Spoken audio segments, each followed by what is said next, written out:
మా అమ్మగారు చనిపోయినప్పుడు అదే మా అయ్యగారు, మా ఏలూరు పాస్టర్ గారు శామ్యుల్ అయ్య గారు చెప్పారు, దర్శనం చూశారు.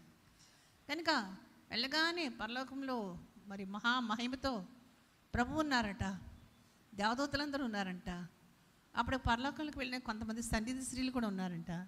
వారందరూ కూడా ఎన్నో పుష్పగుచ్చాలతో పూలదండలు అంటే మనకు అర్థం అవ్వాలి, నాకు పూలదండలు ఉండవనుకోండి, పూలదండలతో పుష్పగుచ్చాలతో ఆమెను ఎదుర్కోవడానికి ప్రభువు ఎంతో సిద్ధంగా ఉన్నారట.